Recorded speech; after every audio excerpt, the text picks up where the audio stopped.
selalu sehat, bahagia, dan selalu dalam lindungan Allah Subhanahu wa Ta'ala. Senang sekali nih pemirsa. Kali ini saya Nurli Iza bersama 3 rekan saya sebelah kanan dan juga kiri saya. Saya Ahmad Abdullah. Saya Ahmad Akar. Saya Abdul Wahid. Nah, di sini bertemu lagi dengan podcast kami Islamic Studies Talk the Series yang bertemakan dakwah pada pekerja seks komersial. Nah, sebelum kita mulai nih, sebelumnya saya ingin mengetahui apa sih menurut pandangan Mas Ahmad, apa sih pekerja seks komersial itu? Baik, pekerja seks komersial adalah para pekerja yang laki-laki ataupun perempuan yang beraktivitas melayani hasrat seksual dengan tujuan untuk mendapatkan upah atau uang dari seseorang yang memakai jasa mereka. Oh, jadi seperti itu. Jadi menurut pemaparan Mas Atta sendiri ya, pekerja seks komersial itu mereka melakukan perbuatan seperti itu atas dasar dan tujuan tertentu. Lalu saya ingin mengajukan pertanyaan kedua kepada Mas Wahid. Menurut Mas Wahid sendiri, apa sih alasan-alasan yang dikarenakan PSK itu melakukan perbuatan seperti itu? Ya, baik, menurut saya itu PSK memilih profesi tersebut dikarenakan faktor lingkungan serta ekonomi yang kurang, sehingga ia bekerja sebagai PSK untuk mencukupi kebutuhan sehari-hari. Jadi seperti itu dah. Jawaban yang sangat menarik sekali ya pemirsa. Kemudian di sini saya ingin bertanya kepada Mas Wildan. Menurut Mas Wildan sendiri, apa sih pendapat agama mengenai perbuatan yang dilakukan oleh pekerja seks komersial? Jadi perbuatan pacaran sendiri adalah perbuatan yang zina. Jadi seharusnya sesuai yang dikatakan oleh Islam, perbuatan tersebut adalah perbuatan yang zina dan seharusnya kegiatan tersebut dihukum sesuai kebijakan negara. Tapi samping itu perbuatan dari para PSK dapat diberhentikan dengan cara berdakwah, dan dakwah yang disampaikan dai dapat ditujukan pada para pekerja seks komersial supaya munculnya rasa penyesalan dan mereka bisa memperbaiki diri menjadi pribadi yang lebih baik. Seperti itu. Oh, jadi seperti itu. Baik, jadi menurut Mas Wildan sendiri, para PSK itu sebenarnya perbuatan yang telah dilakukan itu adalah perbuatan zina, yang mana seharusnya perbuatan tersebut harus ditindaklanjuti oleh pihak negara.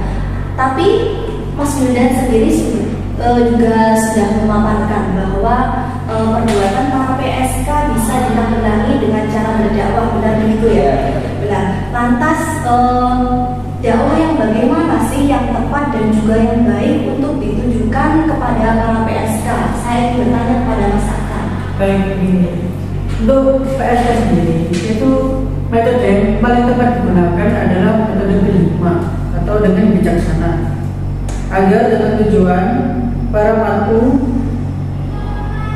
yang harus disertai dengan pertimbangan situasi dan kondisi objek dakwah, guna sebagai pendekatan terhadap objek dakwah dan supaya dakwah yang disampaikan bisa berhasil ke arah yang lebih baik. Oke, seperti itu. Baik, jadi dakwah yang harus ditujukan kepada para PSK itu adalah dakwah bil hikmah, seperti yang telah dipaparkan oleh Mas Atal, dan gitu ya Mas Atal. Nah, kemudian di samping itu tentunya terdapat faktor-faktor ya, faktor khusus yang harus dipertimbangkan dai untuk menyampaikan dakwahnya kepada para PSK. Nah, apa sih faktor tersebut? Coba saya ingin bertanya kepada Mas Wildan. Mas Wahid. Baik. Jadi faktor khusus dalam dakwah untuk PSK yaitu ada 3: faktor pengetahuan, faktor sosiologi, dan faktor mental.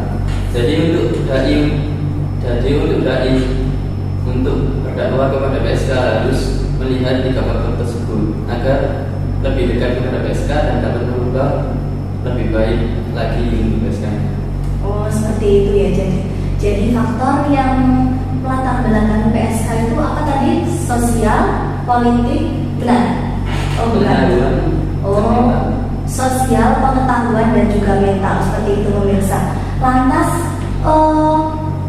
Yang terakhir, kita tadi sudah membahas mengenai apa ya itu PSK, kemudian apa yang kita lakukan untuk menanggulangi perbuatan para PSK itu. Nah, juga sudah ada jawabannya, yakni dengan dakwah bil hikmah.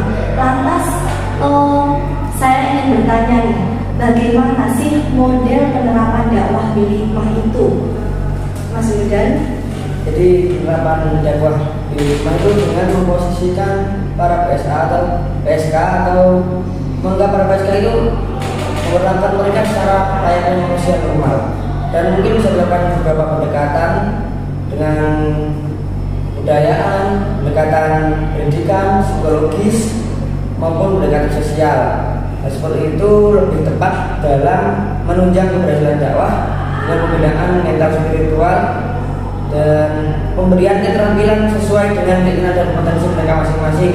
Contohnya seperti menjahit, kemudian pelatihan memasak atau tata rias, bordil, atau membuat berbagai hantaran pernikahan mungkin, dan memberikan modal stimulan kepada mereka agar mereka juga ada semangat untuk beranjak pergi dari apa yang dulu mereka lakukan. Oke, baik. Jadi cara untuk mendakwahi para PSK ini dengan menjadikan mereka itu sebagai manusia normal seperti pada layaknya manusia biasa yang bekerja sebagaimana mestinya, seperti menjadi penjahit, menjadi pekerja, dan juga yang lain-lainnya. Nah, sebelum itu dari pemaparan yang sudah dijelaskan oleh Mas Wildan, apakah Mas Wali dan juga peserta setuju dengan pemaparan tersebut? Yes.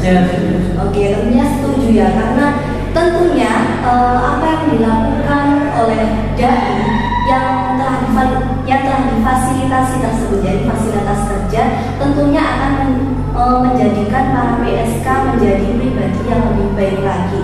Selain itu, metode dakwah bil hikmah juga sudah diterapkan nih di lokasi sekitar kita, yakni di daerah prostitusi daerah Surabaya, yakni Bangunsari, yang mana dulunya daerah tersebut merupakan daerah yang digunakan untuk aktivitas seksual, yang kemudian tempat tersebut didakwahi oleh seorang dai yang bernama Haji Khairan Syuaib, yang sampai sekarang para PSK berubah menjadi pribadi yang lebih baik lagi. Nah, mungkin cukup sekian pemirsa pemaparan dari podcast Islamic Studies Talk Design kami.